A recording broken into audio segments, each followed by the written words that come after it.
Welcome to the Golf Improvement Podcast, episode 182.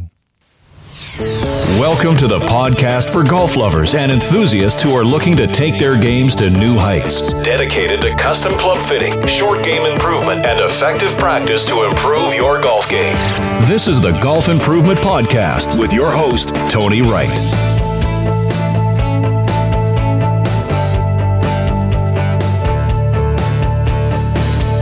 Hello, this is Tony Wright from Game Improvement Golf in Oak Ridge, Tennessee, with the Golf Improvement Podcast, dedicated to sharing useful information on professional club fitting, short game improvement, and effective practice techniques. I create exceptional golf clubs. You shoot lower scores. It's delightful to get to welcome back for a fifth time, Bruce Rearick from Burnt Edges Consulting, and to have a discussion about a putting performance topic that's fundamental to becoming a great putter: vision, how you see the line of a putt, and how you need to factor vision into your putting setup. Bruce and others have known for a long time that this is a must-do consideration to putt your best. And so, as I said in my introduction, how come I didn't decide to do this with somebody before? But I'm really glad we're doing it now. So thanks for being back, Bruce. You will all enjoy this one. Taking your game to new heights. www.gameimprovementgolf.com.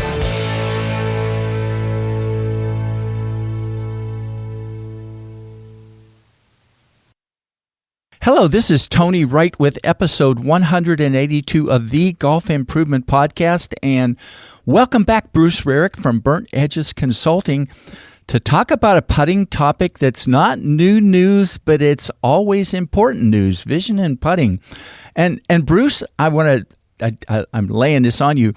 You don't know I'm going to tell you this, but I went back in my collection of downloads of podcasts from the the last 181, and there are a lot. There's other ways to track this, but of the ones where they list it, two of the podcasts that you and I did were in the top 10. It's very interesting.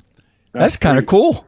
Yeah, that's quite an honor. You've had some pretty strong guys. So well, I think it makes sense considering the kind of topics we've talked about. So it's great.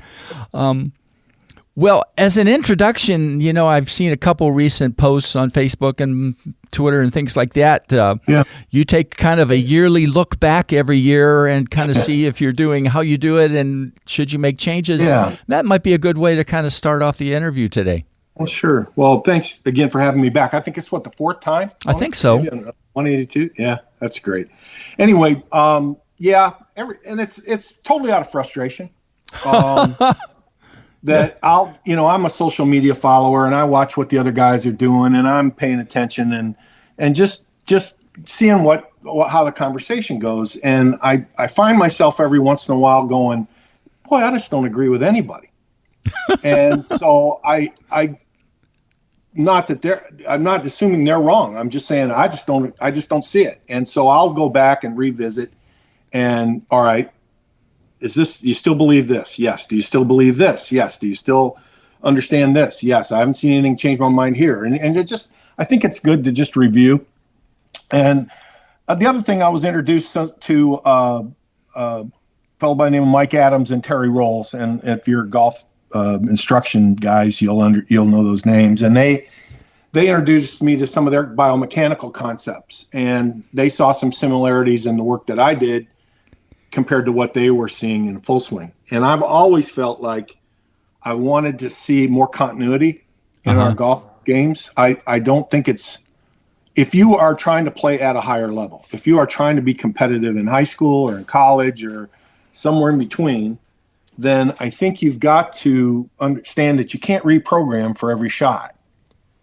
So Sean Foley used to talk about it. I've heard a number of instructors talk about it, trying to deliver the blow in a similar manner, I guess is the way to put it. Yeah. Now, it's certainly not the same speed, and it's not, but the orientation of the arms and the hands, and there's a lot of us doing a lot of work and have been doing a lot of work on that. And some, at a way higher level than I do. And but I still think it was misunderstood. So anyway, that all led me to kind of reevaluate, what I was bringing to the public. I'm teaching full time now.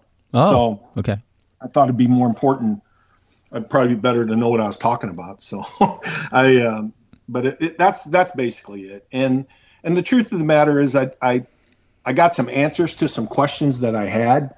I didn't see anything any different, really. I understand now why some players do some things and some players do other things. And, and vision, our conversation today is a huge part of it. Huge part of it. Well, that's neat. Well, people like John Wooden and stuff, if you ever read things that they did, they would always take a step back every year and kind of look at what they did. So, right. I mean, you're in kind of good company there. Yeah. Right? But yeah, I just think it's smart. I think instructors have a tendency to fall in love with what they say, and that maybe their preference isn't what the player needs. Yeah. And so I try and avoid that as much as I can, but I'm as guilty as anybody else. And so I always think it's a good idea just to step back and say, all right, if you're going to stick your nose out there, then you better be prepared. Have some reason to believe that the nose is not getting cut off, right? Right, and not that I'm to run with the current fad or the current conversation or whatever it is. There was a situation this past year, and that if you're familiar with how technology works, one of the things it can measure is how you accelerate the club through the ball. Yeah. Well, all of a sudden, because of some success of a tour player that reduced the amount of effort through the ball, and so saw some different acceleration patterns. Well, everybody went crazy on that would be the next best way. Well, no, that's just good for him, Yeah.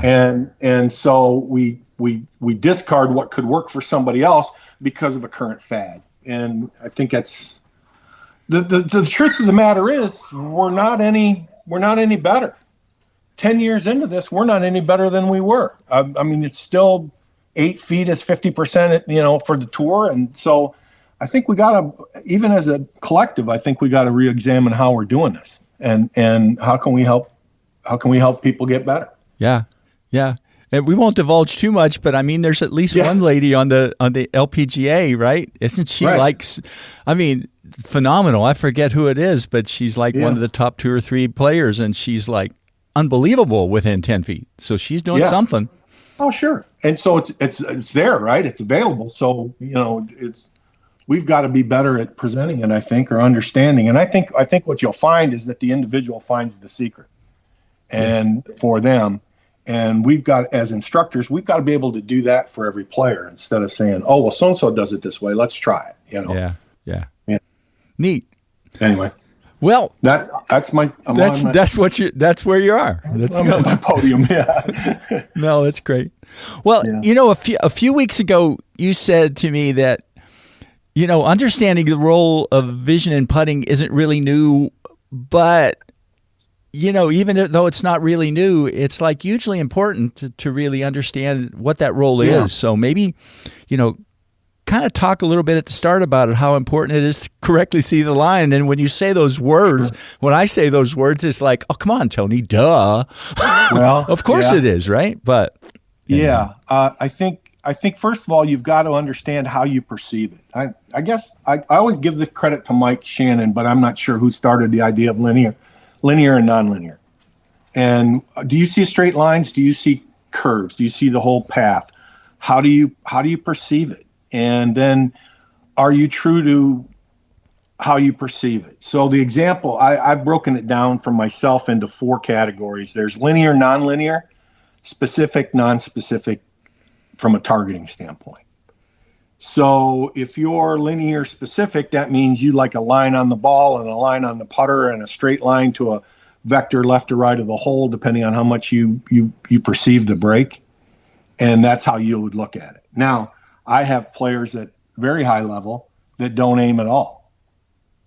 They don't aim at all. They'll walk into a putt and they'll say, I see this, I walk up and I hit it where I see it. and that's their description. I think it's important. So you have this perception, right?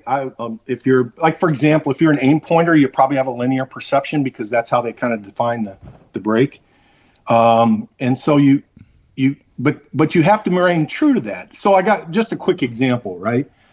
A player struggles with left to right putts and sets up to a line that's left of the hole in whatever manner he does, but the last thing he looks at is the hole. So now he's taken that breaking putt and he's turned it into a straight putt by looking right at the hole and then shoves it to the right and it says he didn't read enough break.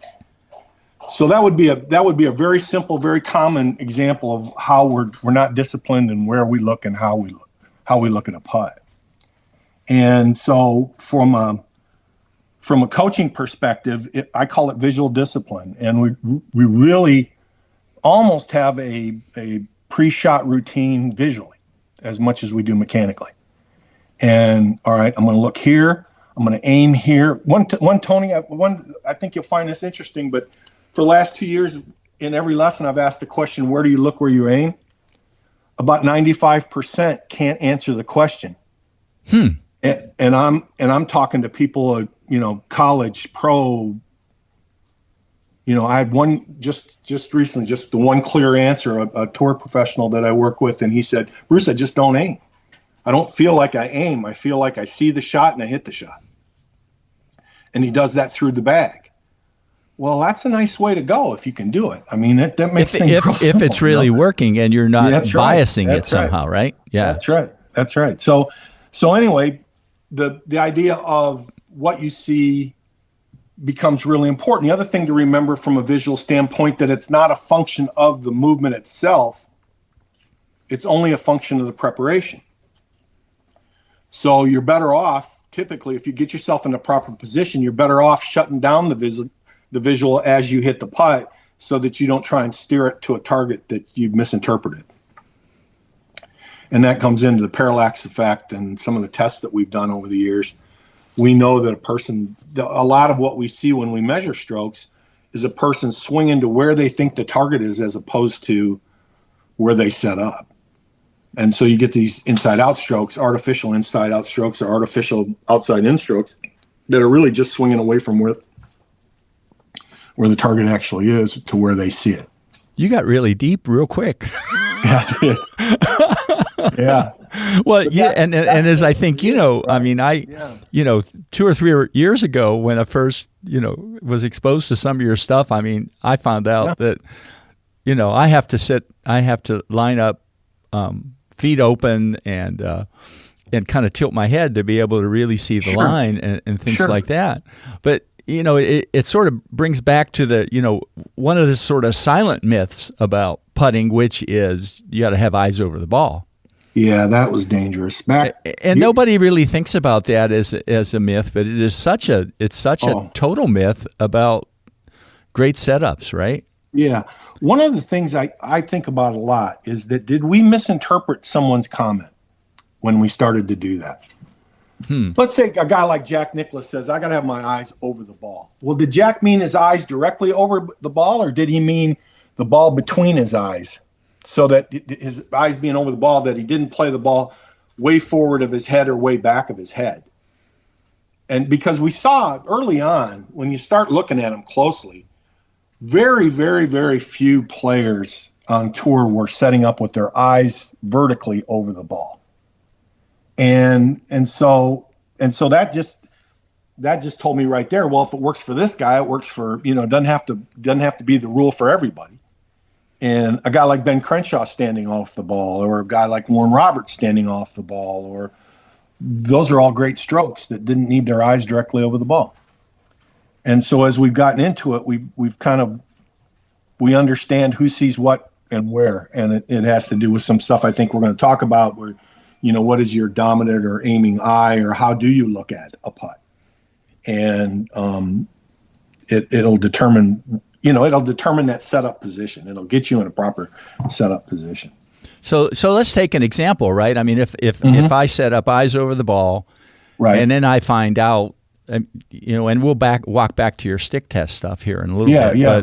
But so I set up and I'm really seeing, I don't know it, but I'm really seeing when I think I'm looking at the middle of the hole, 1 or 2 degrees left. Then what happens? Well, you're going to, first of all, what historically might have happened was that we would tell you to quit looking at the hole before you putt. That's a pretty famous instructor used to use that. Just quit letting his players look at the hole because they couldn't see it correctly. Or another thing would be, obviously you can't hit it to where you think you need to go, so you need to hit it where you're aimed. If you need to hit it where you're aimed and then judge it based on where you're aimed. But more important, I think, is to just get the ball, to not force the position, and just get the ball where you need to have it to see it. That's, me being an old guy, that's historically what guys did. They set up where they saw it best. They didn't set up to any rule. Jack saw it best, eyes directly over it. Arnold saw it best, but with an open stance. Arnold saw it best with his feet closed and his eyes directly over it. Gary Player was a little bit inside of it with a closed stance. And so their references all lent them to see it accurately. And so you can, it's a combination of alignment, position, and it depends on what are you using as a reference. Are you using your feet as a reference to where you're going? Because you can't see the target. You can't see the target when you're setting up without moving your head. Well, that, it's like aiming a gun, walking away and then coming back. You can't, it doesn't work very well. So you've got to have some continuity in how you do this so that you understand that what I see right now, it's got to relate to what I see when I look at this. It's got to relate to what I see when I look at the next step. And so I mean, I could go on forever with examples, but you've got to have a routine to your vision. What do I look at? When do I look at? And how do I know that when I'm looking at it, it really is what's happening, right? Exactly, right. Yeah. So that's where the stick test comes in. That's where we figured that out. So and so talk about that a little bit. Talk about sort of what the genesis, the how that came about, and describe a little bit. Although we can't do it visually here, what it is. Yeah. I think we can describe it pretty well.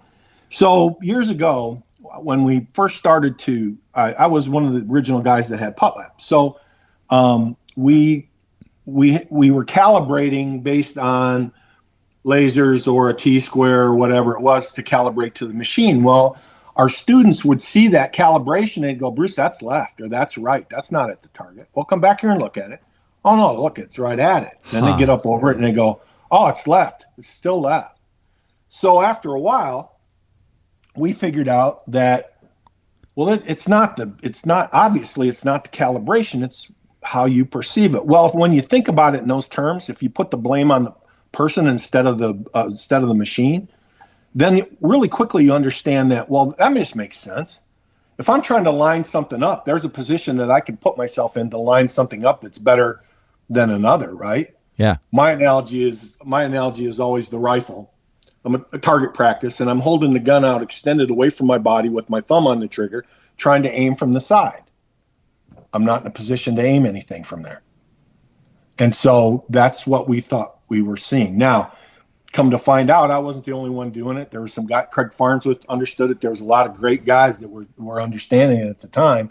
But I think I was lucky enough that I put it in a public forum, and said, try this test and see what happens. Well, everybody, oh my gosh, I'm way off, and I have some stories about working with players that literally that was the only part of the lesson. We do the stick test and they look down and they go, oh my gosh, I can't see a straight line. Yeah. And so what we learned is that we start to move, and it's relative to how are you using your vision? Are you binocular, monocular? How are you doing that? And then where is the ball relative to the distance you are away from the ball helps. So like, for example, right-eye dominant players, and this is just things that happen over time, right? Right-eye dominant players have a tendency to get their eyes inside the ball. That's been obvious from the first day we did the test. Left eye dominant players or lead eye dominant players will have a tendency to get over it. So then you go back and you look at the guys that say you ought to have your eyes directly over the ball. They were all lead eye dominant. Ah. And so, that's good advice for lead eye dominant. That's why I can't see it.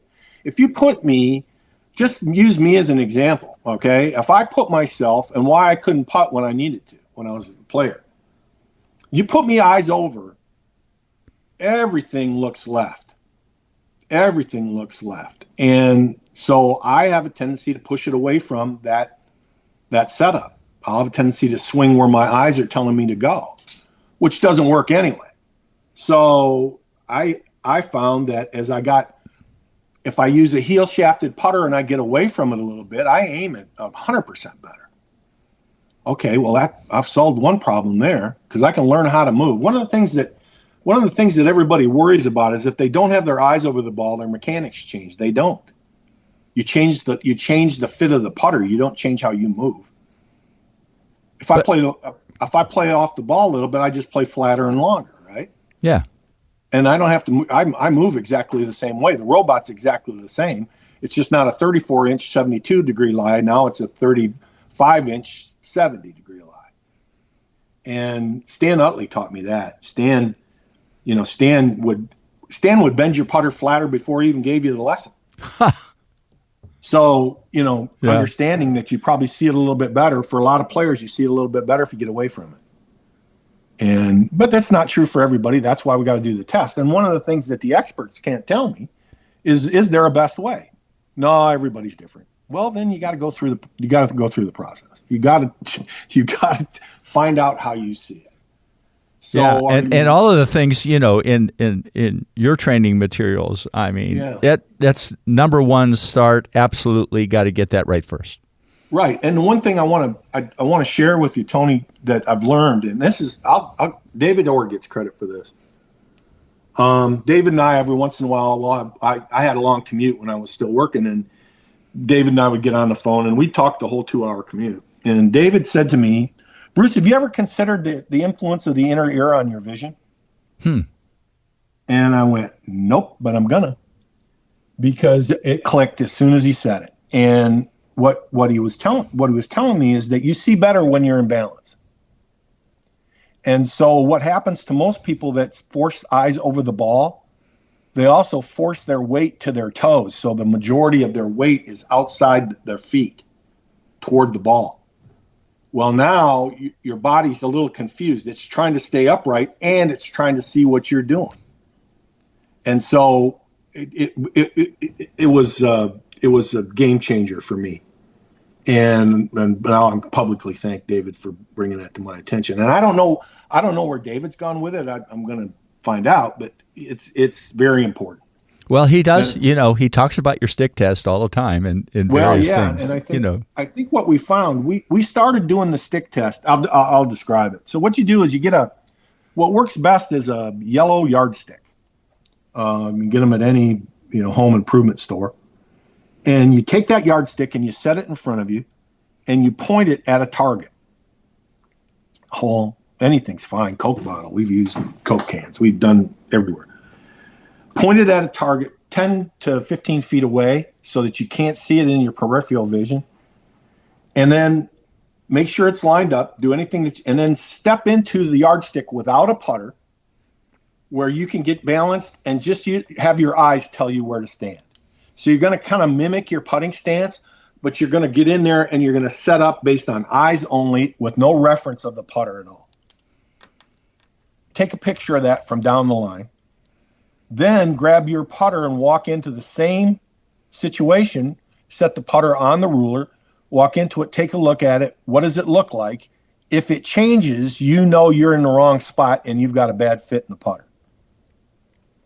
So if it looks straight, and most of the time when you don't use a putter, Tony, they'll walk into that yardstick and they'll go, oh yeah, this looks fine. And then you hand them the putter and they, oh, Bruce, it just went left. Or it just went right. And yeah, that's what we expected. So we've got to change the fit of your putter.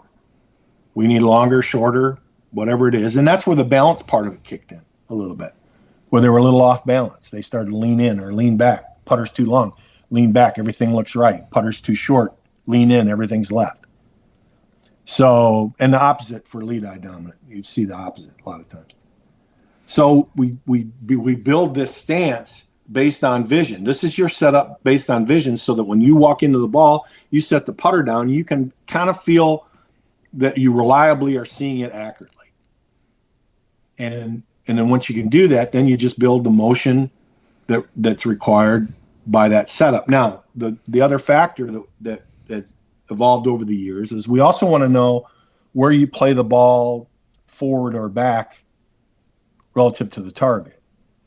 So, like, I've got one player that plays it off his left toe with a wide stance. He's got it way outside his head to the left. I've got players that are right underneath, line up with their left eye. I've got players that are ball back, right, really strong right eye dominant. See it better when the ball lines up with their aiming eye, I call it. So they might play ball back, open stance, just to get the front part of their body out of the way. But what we found is that if you can see it clearly to start, things get better pretty quick, because now I'm not fighting my vision on every putt. And, I can see it. I can see it. And that goes back years ago. I mean, I started asking all of Mr. Palmer's friends, I said, what's most important? Oh, you got to let me see it. You got to let me get in a position where I can see the line. So that's why Trevino was the way he was, or Jack was the way he was, or Arnold, or Mr. Player, or Ben, or Crenshaw, or whoever it was. It was based on where I saw it best. Now, so you figured out how to allow people to see it, but those guys then, this is fascinating, right? I mean, the older guys figured it out on their own. How did they know that they could see it? I mean, just because of results, or? Yeah, they just started making putts. Yeah. And they tweaked it around, and they might have moved the ball position more, and, They practiced differently than we did. They didn't have a lot of aids. They didn't use a lot of aids. They just judged it based on result, right? Yeah. So they had one ball on a green, and they're rolling it around the green, and, that was good. That was not good. This is good. This was better. It took a long time, right? So I tell people all the time, my job is to help shortcut the years and years of practice on a green that the other guys had, right? I got to help you get to where they got. It took Crenshaw his whole life, took Mr. Palmer his whole life, Jack his whole life, Jason Day his whole life. I mean, just all of it. All the great putters still do that kind of stuff, though, too, don't they? I mean, they're still experimenting all the time. It's not a manufactured stroke; it's their stroke. Yeah, and they're the outliers, and that's one of the things I like about working with the Ultimate Golf Lesson guys and Mike Adams and Terry Rolls, is that their golf swing theories there's no outliers. You do what you have to do. And it might not look like conventional, and it might scare the guy that's a method coach that says, well, you got to do it like this. No, you don't. If it works, it works. If it works, it works. And then you get, obviously the argument then becomes, well, Bruce, you got, we know more now. I don't know. I don't know that we do. We measure more now, but I don't know if we know how to use it. So, and I'll just stand out there and take the shots, but you haven't convinced me yet. Yeah. Yeah. And so that it just goes back to the age-old argument. If I gave Jack Nicklaus a modern driver, the idea that he would not be just as much better as everybody else is ludicrous. He was talented, right? Yeah. He's going to be talented with that new weapon. Now, the one line I heard, I love, Byron Nelson one time says, "No, I don't need forgiving driver. I hit it in the middle anyway." That's pretty good. So that's a debate we'll have for the rest of my life for sure. But I think it's important to know that you got to do it your way. I love the fact that Mr. Palmer was talking about having your golf swing and took a lot of criticism for it when he was still alive. And turns out everybody's going back to that now. Yeah. We're starting to revert back saying, oh yeah, look at this guy and look at this guy and look how he plays. And, he's successful. Bryson, who's the young guy? Is it Matt Wolf with the unconventional? Oh gosh. swing? Yeah. Right. Yeah. Right. Hey, it works. I'd like to have his career. Jim Furyk. Yeah. Right. So I think it's a I think it's something that it applies to putting, and it applies to just the timeline. That if you deal with your vision first, get that solved, the other pieces will fall into place a little better for you. Yeah. And so that eye test, you can do that. I know tour players that do it now once a week just to make sure. Just a quick check. Yeah. And I think David was a big part of that, is that he has a vision test that he uses, and he had his players, he's got his players using it and understanding the value in it. Yeah. A lot of times you tend to get too close to it and you creep up on it a little bit, and that can throw everything off. Yeah. Yeah. So just in general, be sure you make sure that setup isn't changing and you're still seeing it. Yeah. Exactly. And don't be afraid. Don't be afraid to do whatever you have to do. Go to whatever extreme you have to go to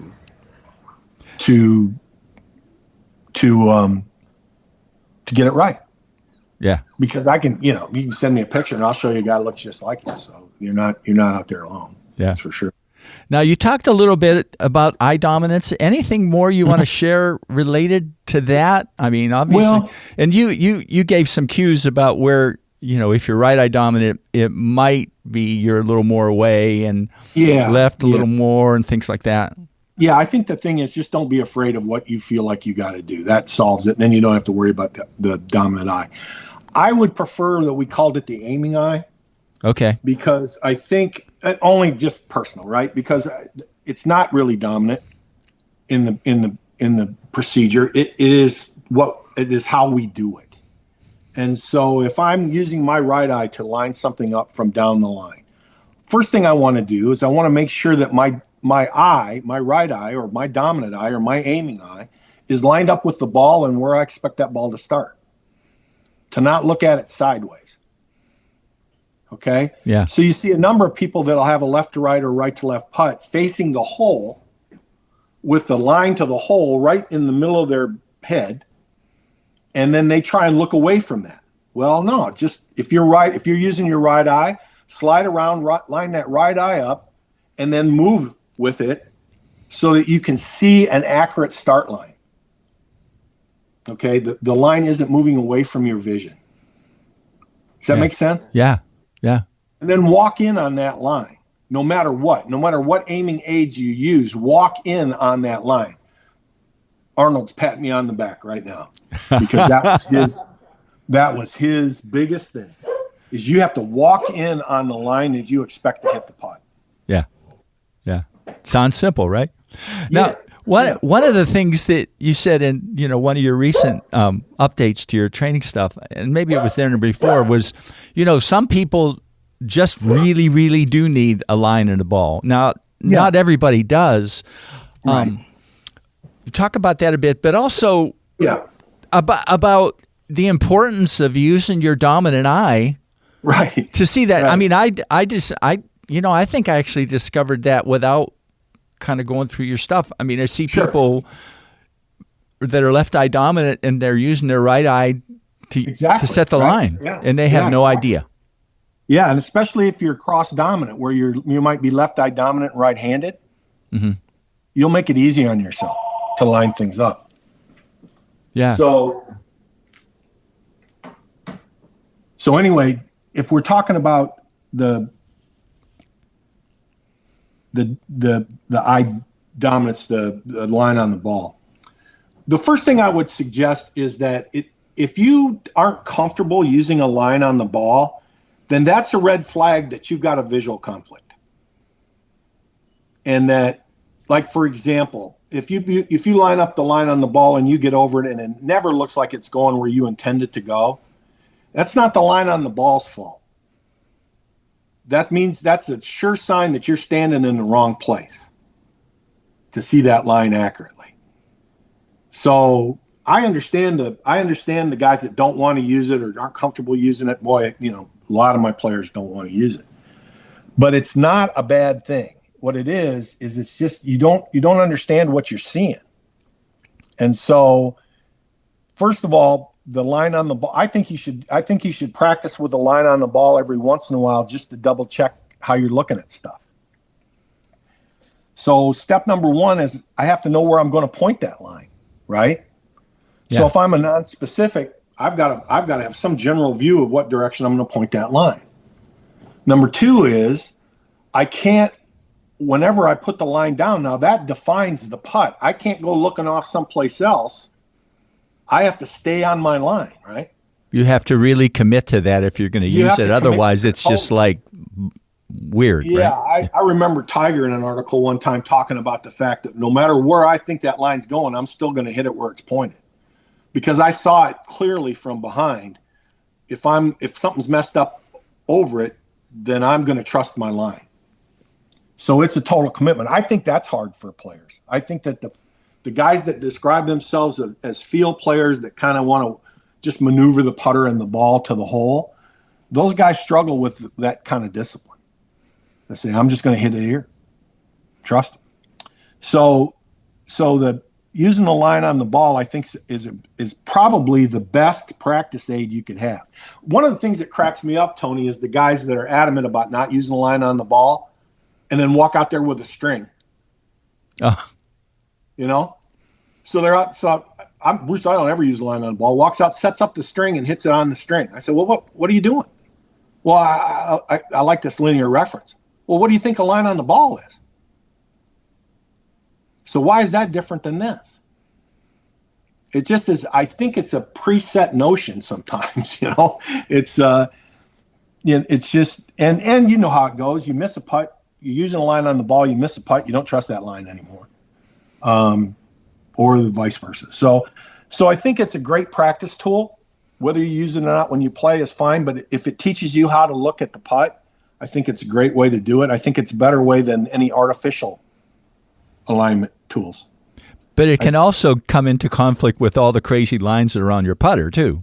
Exactly right. And if that's the case, then yeah, and I think you've hit the nail on the head there.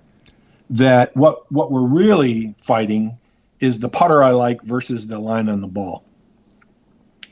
And unfortunately, and I think the Callaway stuff is brilliant. But not everybody can see the triple lines on the putter and match them up to the triple lines on the ball.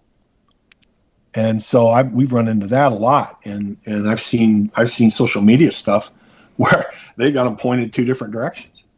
Oh, yeah. So that's all got to be part of the program, right? That's all part of that visual program. What you see is what we match up. Years ago, we did a test, and we found that the best aimers typically they had a line on the ball but no line on the putter. And they just squared the putter to the line on the ball, and they had a single reference, and they could aim because they could aim down the line with their dominant eye. They had a single reference, and they were able to see that best. And the guys that were the worst were typically line on the ball, line on the putter. Huh.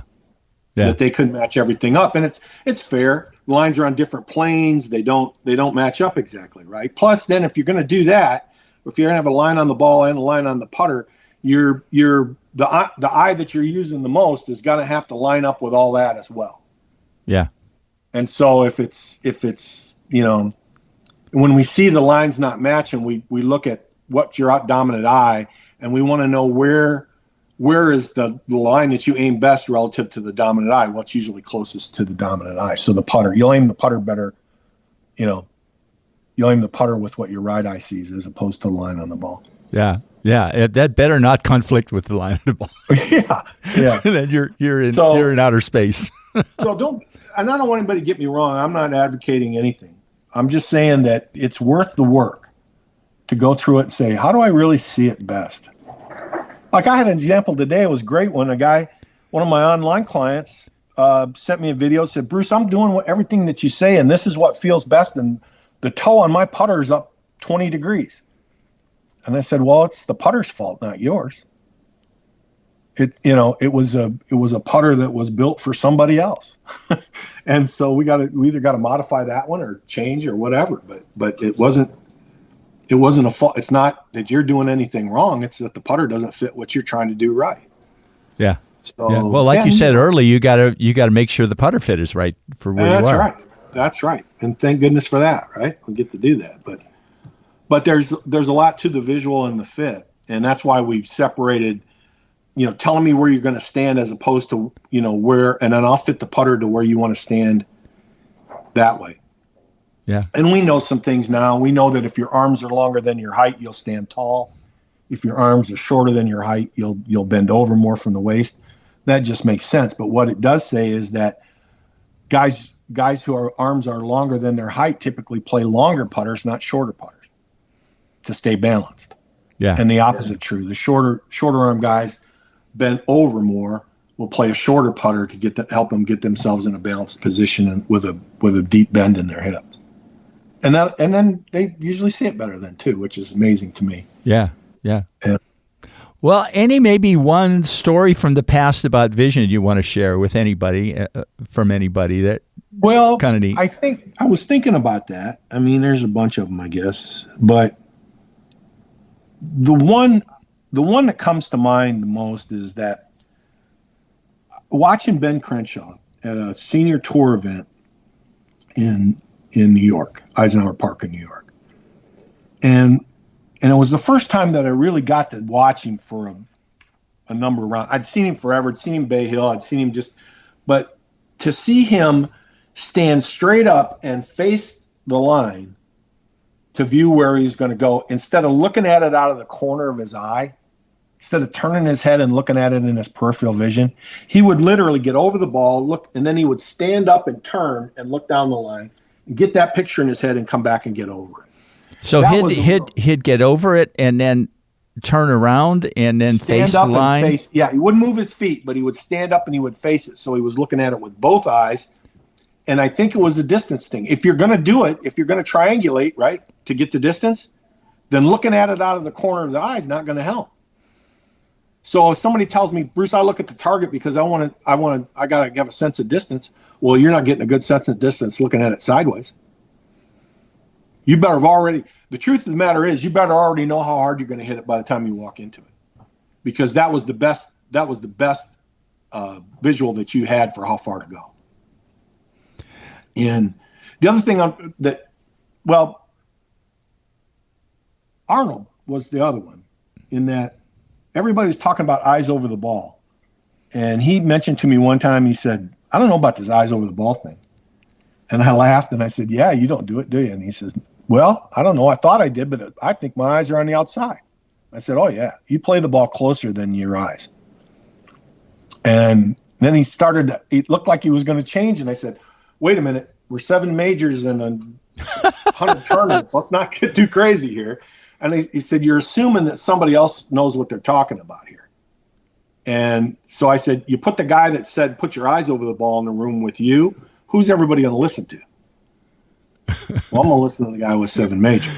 Yeah. So, so I think that there are things that happen that makes it different for everybody. And the more I do it, the more I realize that. Yeah. One of the things that's, I use a lot is the ball back open stance. That I use that one a lot, because and just narrow stance, Bobby Jones style, right? And play it back in your stance a little bit, because most of the time you hear somebody I opened my stance a little bit, I could see it better. Poulter just recently said it. I mean, it's just if you're right eye dominant and you open your stance, you can see it better. But then you get into this mindset, well, that's not the right way to do it. Well, yeah, it is. It's the right way for you. Did you hit it in a hole? Right. Just because, I'm not parallel and I'm not this and I'm not that. And who cares? I love Faxon. Brad's been out there and he's been saying the stuff that he likes and he doesn't like. Yeah. Love it, because a lot of it is just blowing up stuff that everybody thinks is a must, posture. And I just want you to be comfortable. And I want, just makes more sense, and maybe it's because I'm older and that's the way I grew up, but it just makes more sense, is to think that, you have to do something. Now, it depends on, one of the things it depends on is that, let's say you see it best with an upright posture. Okay. So I stand tall and I get up and I can see, and probably because I can see more, I feel more comfortable. Well, then you want to be careful about having a shoulder-driven stroke if your shoulders are pointed on a plane that's much shallower than the putter shaft. So if that makes sense, if you hold your arms out perpendicular to shoulder blades and they're above the ball, then the last thing you want to do is start using your shoulders in your stroke, because you'll rock instead of rotate, and rock is shut to open, and that's the death of all good putting strokes right there. And so you want to be able to swing that. So the players whose arms are that see it best, let's do it this way. The players that see it best standing tall, we're going to ask them to swing their arms and let their shoulder joints react, as opposed to your shoulder joints initiating the stroke. You mean as opposed to everybody saying that you should putt with your shoulders, but that we won't go there. Yeah. The only good thing about that is I got a lot of colleagues that would support that it's not always the shoulders. Yeah. And so, and I call it coaching to average. Yeah. We do what's easy, right? We don't do the work that's necessary. We do what's easiest. So if I get you in a arms connected, bend from the hips, rotate the chest, I can keep you from yipping it. But I don't know how far you'll hit it. Yeah. Right. So to me, that's just coaching average. That's just saying, all right, let's get you to average. And I always cringe when I'm out, traveling and tour stuff, where the guys say, Bruce, if you can just get me to 0 strokes gained, I'm going to do better. Well, what's the point of that? You're a capable player. Let's do something that makes you better. Makes you really better. Yeah. Right. Absolutely. So I want to sneak in one other thing I probably should have asked. And sure. I see so many people, this is a vision thing too. Is it kind of a turkey neck kind of thing? I don't know if that's the right word, right? Mm. If they're kind of standing over a putt, and when they look, they don't look using their eyes looking down the line. Rather, they just sort of tilt their head. Yeah. I don't think that the tilting of the head is really a great way to look. Isn't that right? The first problem that comes up is if you bend your spine, you also bend the mechanism that keeps everything on line, right? Yeah. And so, you can independently move your body whatever direction you want. The point is, what does it want to do? Do you have to force it? Well, if you're trying to make a stroke that's with little thought, then if you got to think about where you're going every time you hit a putt, you don't have a chance. Yeah. So you got to be careful of that. There's a lot of talk right now about heads up putting.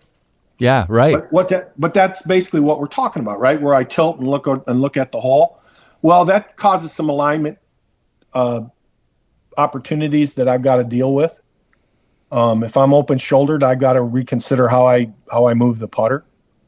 For example, Tony, let's say I'm going to be let's take it to the extreme. So I'm a heads up putter, right? And when I lift my head, my left shoulder rotates to the left. Make sense? Yeah. Yeah. Now, do I want my left arm to take that putter back with an open shoulder set up like that? I don't think so, because it's going to go outside, right? Yeah. So what I'm going to do is I'm going to counter the open shoulders with a right hand back. So I'll swing my right arm independently of my left, and I'll swing it counter to my shoulders. There's a solution. That'll work. Yeah. So you got to be aware of everything, right? If I'm going to do this because of vision, then I'm going to have to make a mechanics change to alter so I don't conflict with what I'm doing visually. It just doesn't come automatically because you picked your head up. Exactly. You got to. And I think where a lot of your listeners would get in trouble is that they segment it, right? Well, this is the visual part, and this is the mechanical part, and this is the feel part. Well, no, they're all interconnected. It's all one big picture. It's not separate things. So you can't take one from column A and one from column B and one from column C and expect them to work. What you got to do is you got to say, vision and balance leads to motor skills, and motor skills leads to having a balanced position with the putter and the setup. And then so that wherever my mechanism wants to swing the putter, that balance doesn't conflict, that putter doesn't conflict with that movement pattern. And if you look at it that way, it's easier, much easier. Yeah. Well, another great interview. Thanks. Well, it made sense. And let's, I know you got something else going on that's coming up. That you've been talking about for years. Maybe talk about that for a few minutes. Gosh. Okay. Well, over the years, I've been frustrated with understanding. I know enough about putter design to be dangerous, and so understanding how the design related to what I was seeing in putting strokes, and not being able to get a putter that fit my player. They said, well, Bruce, what putter should I get? I don't know. They don't make it. So my friend Byron Morgan, who Byron's not feeling well. I heard about that. Yeah. Hope he's okay. He helped me. He built some putters for some guys that were a little bit different and were great, just did great. And then over the years, we've had some other guys, Kerry Lugosi in Australia, and has helped me. But the problem with that is it's a major time and money investment to get a custom made putter. So I got thinking about what would I build if I was just going to build a putter that would work for what I was talking about. And I've got what I need. And we've had the first prototypes made, and they're a little different looking, but they satisfy all the things I wanted. Number one was I didn't want the center of gravity so deep in the putter that it altered the way the putter swung. Everybody's in love with mallets, but they fight the mallet all day long. And so I wanted one that would swing itself. I wanted one where the center of gravity was a bit higher than we're building it right now, because if you can get the center of gravity to match the ball height, the closer you get it, the easier the putter swings. So are you kind of saying that a mallet that swings a little bit more like a blade? It is exactly what it is. Right. So, and it can't be done. Well, I don't know. We'll find out. But it's a blade looking putter. It's quite deep. It's not as heavy a head. I have other ways to weight them. It's not a flat sole because I want a putter that's more versatile than that. One of the things that we know, here's what I know. I know that the majority of the putts missed on the PGA Tour are from bad ball position. And that bad ball position is caused by environmental things that happen on a green that force the ball in a different position, because I try and get the putter to sole flat on the ground. So for me, the rocker sole, the bullseye sole, a lot of people call it, allows you to play the toe up or down a little bit without really affecting how you aim it. That's the genius of Reuter's design. Yeah. And so this putter is a mallet in bulk, but not a mallet in balance. If that's fair to say. Yeah. But it's more versatile, and also, and the other thing, and there's no secret, so I'm not gonna. One of the things that we saw right away when they started doing the short slant neck is when you can get the shaft to directly connect with the head without a lot of hooks and crannies and turns and lefts and rights, you'll swing the putter on plane better. One of the, we measure all the time is the player making a stroke on plane, and you go, oh no. Well, the reason he's not is because he's got a double bend shaft, and the double bend's throwing the putter all over the place. So this putter's got, all these putters are short slant necks with two locations, one more centered and one off centered, depending on how you release the putter. And so anyway, I'm just going to make them available, and I'm starting a company, but I'm just going to make them available. We're going to work with some people that want to participate in the program. We're going to work with them to make sure that we get it exactly right. We've got some ideas on shafts. We've got some ideas on weighting. We've got some ideas that are different.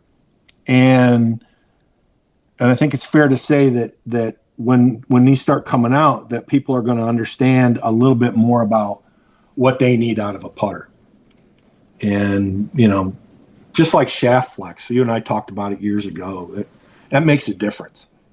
And so we put everybody in really stiff shafts because we didn't want something to read that there was some vibration. But my tempo goes right in the tank because I can't swing that stiff shaft. Yeah. So, and there's no feel off the head and stuff too. There's no feel. I don't know where the end of my stroke is. I don't know how to start it forward. I can't time it. And that's all just a feel thing, right? And so we're really addressing the feel aspect of it. And we're working right now. I'm working with some guys about finding the shaft that I want. And anyway, it's just going to be fun. It'll be fun. It's going to be fun. Yeah, and anybody that's interested can contact me. I'll let you know the details of the program. Well, and you put some stuff in your blog too, I think, about that. Yeah, but it's just I'm looking for some guys that want to experiment and are willing to, willing to give it a try, and we'll see what's. The one thing about this putter is it doesn't feel like everybody else's putter, and the reason for that is that I didn't mask the feel with grooves in the face. Yeah, and so you get a higher pitch kind of click that you can adapt or not adapt. I have ways of fooling it, but I didn't want any deep milling because that alters the ball. That's how long the ball's on the face. I don't want it on the face that long. Yeah, you want them to really be able to make changes based on what's really happening rather than masking things. One of the things that's hard is, in my profiles, you've got the inside down the line guys and the straight back to left guys, and those guys have a hard time using any putter with any grooves because the ball stays on too long, and then they get just everything's kind of skewed. Ball doesn't come off the way they expect it to.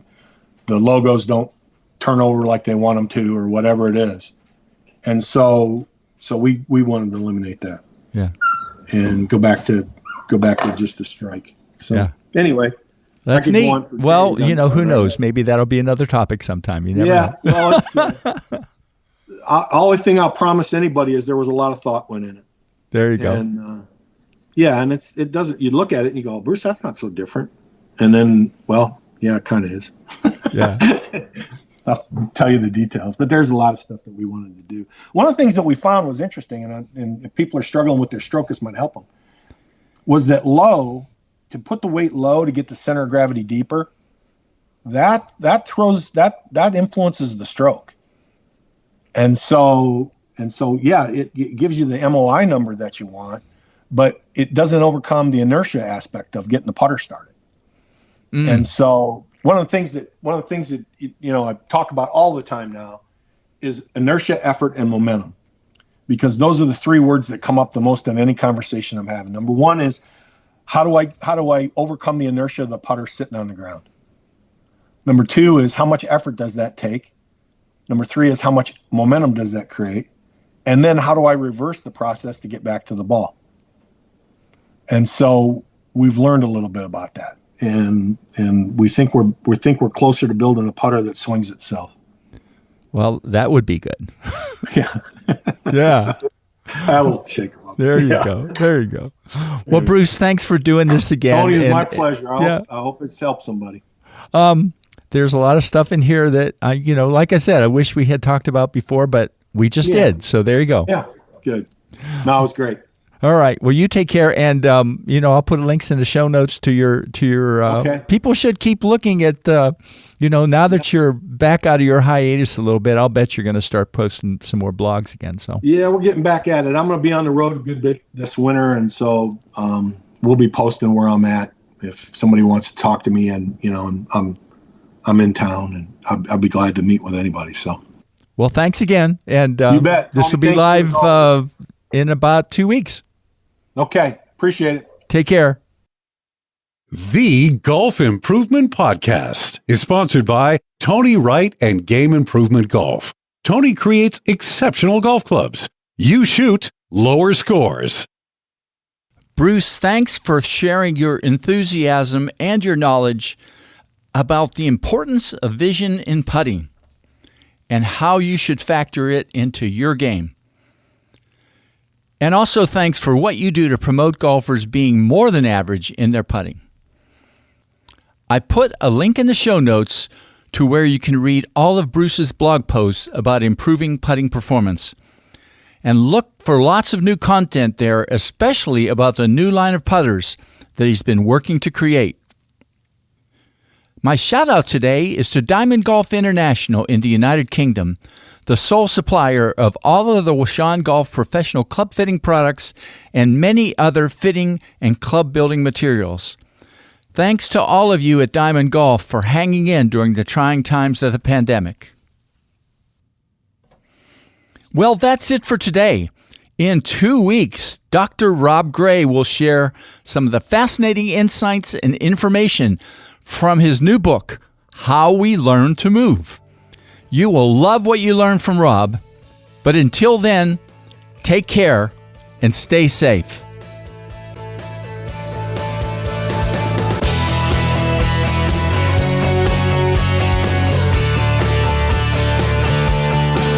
Game Improvement Golf, your source of information and inspiration to become an exceptional golfer now.